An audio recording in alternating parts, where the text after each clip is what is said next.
Salut tout le monde, cette semaine une vidéo un petit peu spéciale. On va pas vous montrer l'extérieur du bateau, on va rester à l'intérieur parce que je voudrais vous montrer un petit peu les coulisses de ces vidéos et je voudrais vous présenter tout le matériel que j'utilise pour faire ces vidéos, combien ça coûte, quelles sont les qualités que moi j'utilise en vidéo et comment je m'y prends. Donc vous allez voir que voilà un épisode dédié sur le matériel de production et de post-production vidéo pour vous tout de suite. Et vous allez voir qu'il y a beaucoup à dire. Donc là on filme avec l'iPhone, c'est pour vous montrer tout le matériel qu'on a et notamment donc il y a ceux qui vont filmer avec le portable.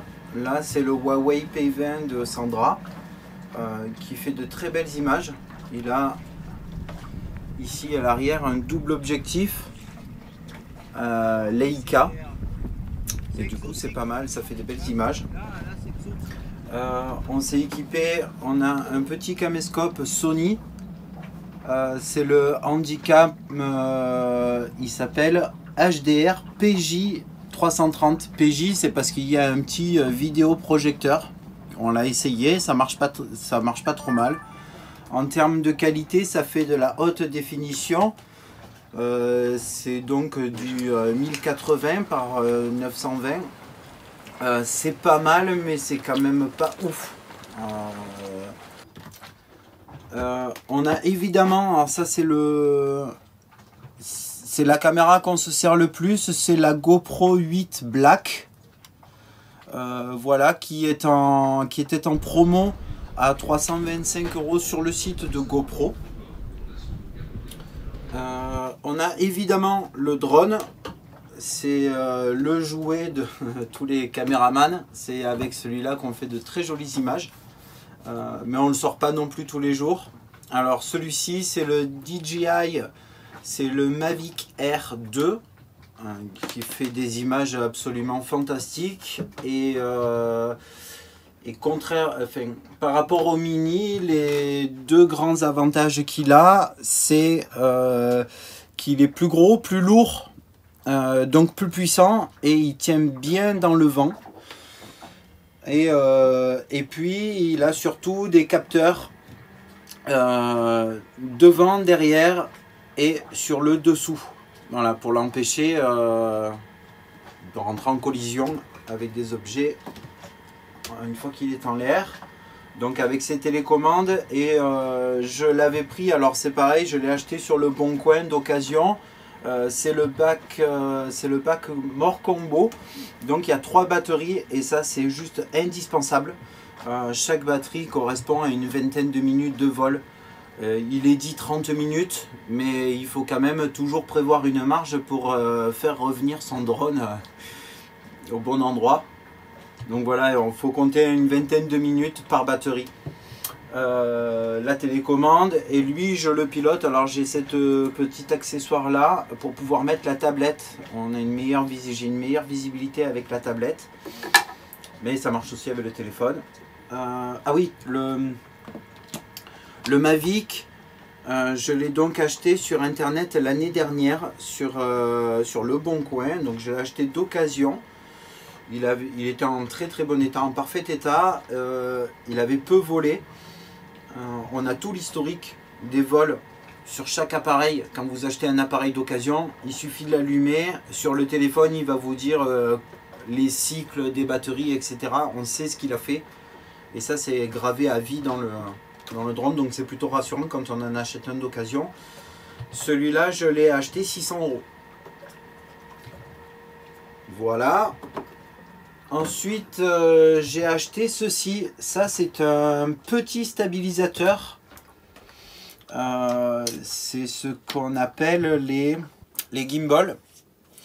C'est un petit stabilisateur. Donc, celui-là, il est spécial pour la GoPro. Il n'y a pas de manche. Je l'ai équipé ici d'une attache GoPro pour pouvoir le mettre un petit peu partout. Je peux le mettre sur une perche. De toute façon, la batterie est là-dedans. Du coup, elle est plus petite, il y a moins d'autonomie. Mais voilà, c'est fait, c'est vraiment fait pour la GoPro. Ça, moi, j'ai trouvé ça assez indispensable sur le bateau. Parce que le bateau, à la gîte, d'un côté ou de l'autre, on a beaucoup de mal à garder l'image droite. Et du coup, pour avoir de belles images bien droites et stables, on a ce stabilisateur là. Ensuite, on passe un petit peu sur ce que j'appelle moi les accessoires. Et notamment, le principal, c'est le micro. Alors ça, je lui ai mis une bonnette évidemment pour le vent. Hein. Sur un bateau, on est souvent avec du vent. Ça, c'est donc c'est Zoom qui fait ça. Et c'est le H2N. C'est un micro d'enregistrement studio compact qui a une super qualité d'enregistrement. Donc avec ça, je prends les sons sur le bateau. Je fais de la prise de son classique. Et puis en cas d'interview, comme ici, alors là évidemment je ne m'en sers pas pour pouvoir vous le montrer. Et bien on se sert de ce micro là.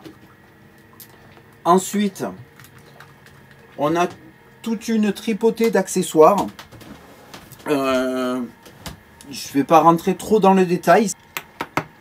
Je me suis fabriqué avec une ligne de kite, un leash, parce que ça m'est arrivé de perdre une GoPro.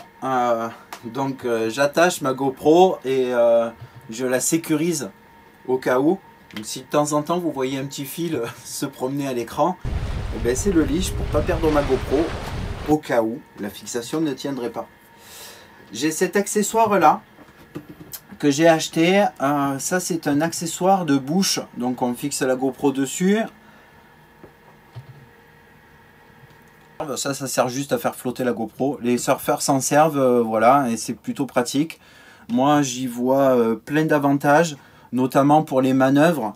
Du coup je vais pouvoir avoir la caméra ici et les mains de libre pour pouvoir continuer à manœuvrer et vous montrer un petit peu comment je fais, ou pour les parties de pêche. Ensuite, on a tout type de manches. J'ai ici un manche flottant. Ça va être le manche que je vais me servir le plus. J'ai aussi un manche télescopique. Classique. Très classique. Voilà. Celui dont je me servais jusqu'à maintenant. Un petit trépied pour faire des images stables, c'est indispensable aussi. On peut le placer sur une branche, admettons, on l'enroule autour et je peux placer ma GoPro ici au besoin. Mais surtout, ça reste un petit trépied. Si on veut faire des images stables, on a toujours besoin d'un petit trépied. Et puis j'ai cet appareil là, cet accessoire là. Ça c'est génial. Donc il y a un manche qui vient se fixer dessus. Et ça c'est pour avoir la ligne d'eau à ce niveau là et avoir en même temps ce qui se passe sous l'eau et en même temps ce qui se passe hors de l'eau. Ça fait des chouettes images, c'est vraiment sympa. Parce qu'on est quand même dans des endroits où le monde aquatique mérite ces images. Voilà pour l'essentiel de l'équipement. Et puis avec tout ça, j'ai une tripotée de housses. Donc j'ai celle pour le stabilisateur, j'ai la housse pour la GoPro, j'ai une housse ici pour le petit caméscope, d'ailleurs qui est suffisamment grande, je peux mettre avec le micro. Et j'ai la housse pour le drone, pris aussi une petite housse là pour mettre tous les accessoires. Quand je pars me promener, j'ai juste à choisir l'équipement dont j'ai besoin et je pars avec. Ce type d'équipement, c'est un équipement qui est compact. Sur un bateau, tout ce qui est compact, on adore parce que ça prend pas de place. Et puis de toute façon, quand on se déplace, si on sort du bateau ou quoi, j'ai mon sac à dos avec de l'équipement dedans. Donc, compacité, tarif, c'est important. J'ai pas le prix total, mais on peut rapidement faire le tour. 50 € pour le micro. Le stabilisateur vaut 100 €. J'ai acheté un reconditionné, donc quasiment neuf. qui m'a finalement coûté 50 euros. J'ai 325 euros de GoPro, j'ai 60 euros ici pour le petit caméscope. Le téléphone, j'en parle pas parce que c'est très variable si on l'achète seul ou machin. Donc c'est le téléphone de Sandra.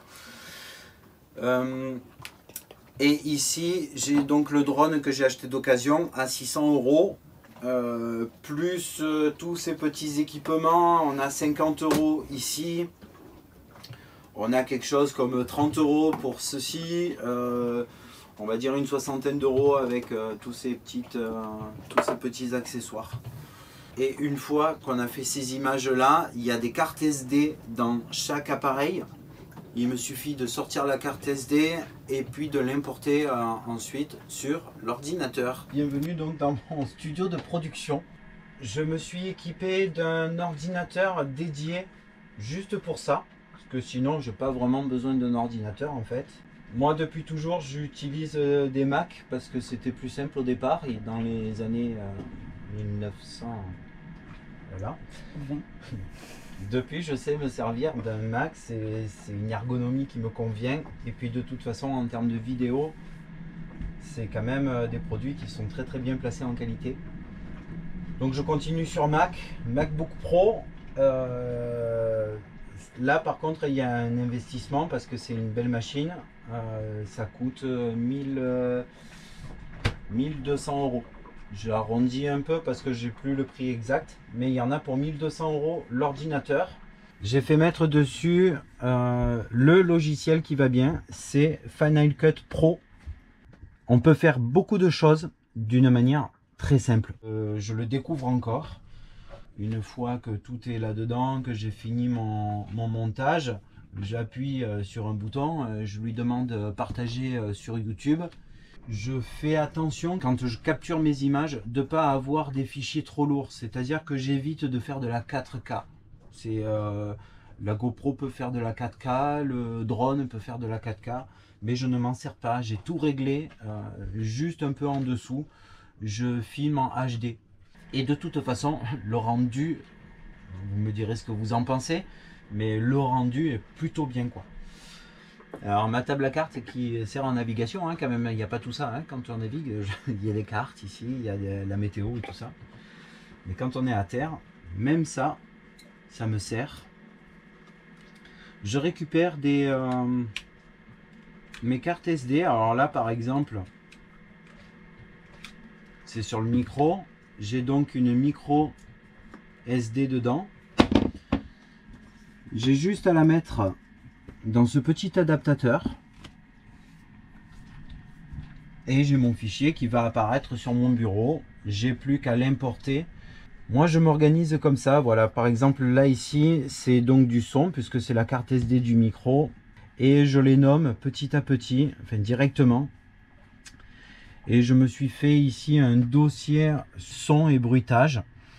Dans ce dossier, donc j'ai de la guitare quand je joue de la guitare, j'ai les interviews quand on parle au micro et les sons du bateau. Alors par exemple, là dans les sons du bateau, je marque chaque fichier. Par exemple là, à l'AGV, sifflement, vent.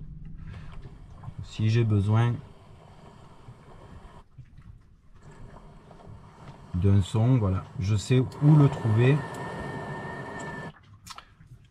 Je sais où le trouver. Et je fais exactement pareil pour mes images, à la différence près que, ben, évidemment, j'ai pas pris le plus cher des MacBook Pro, parce qu'après le prix, c'est surtout la capacité de stockage dans l'ordinateur. Et moi, je pallie avec ça. Donc, j'ai une petite capacité sur ce Mac. Si on l'encombre trop, il faut savoir que l'ordinateur se met à ramer. Et ça doit être une machine de course. Une machine de course avec un petit moteur. Ça n'est qu'une machine de course avec un petit moteur. Donc moi j'ai des disques durs externes et je me sers de ça. Donc sur ces disques durs externes, il me suffit de les brancher. Là je vais utiliser cette prise là. Hop.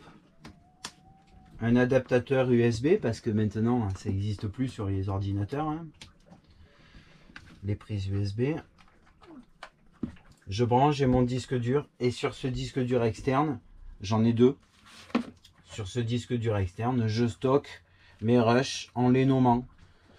Voilà, ce qui du coup me permet de garder un ordinateur libre. Quand je travaille sur un projet, je monte un projet, j'importe les images correspondant au projet que je veux faire, à la vidéo que je veux faire.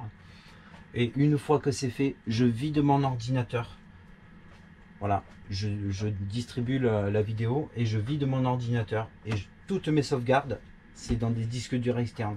Ça a le double avantage, un, de ne pas faire ramer l'ordinateur. Et deux, si jamais il se passe quoi que ce soit, j'en sais rien, un ordinateur qui tombe en panne, ça arrive.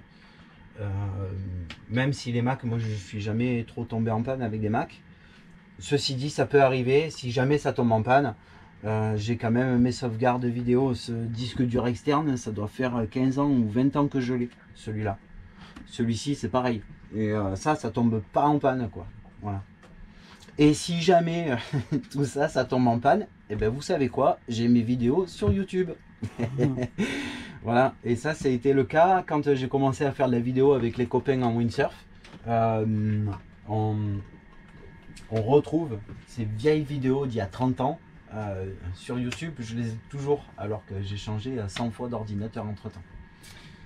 Voilà un petit peu pour le gros des choses. Là, dans l'équipement post-production, si on parle de prix, on a à 1200 € l'ordinateur et ensuite on achète le logiciel. C'est pas comme dans les logiciels, la plupart des logiciels maintenant, c'est des abonnements. Par exemple, GoPro font un logiciel et c'est un abonnement. Il faut s'abonner à GoPro et vous avez le logiciel pendant 1 an. Et au bout d'1 an, si vous arrêtez de payer l'abonnement, ben vous n'avez plus le logiciel, vous ne pouvez plus monter. Voilà, ça a des durées limitées, c'est de la location de logiciel. Chez Apple, on l'achète.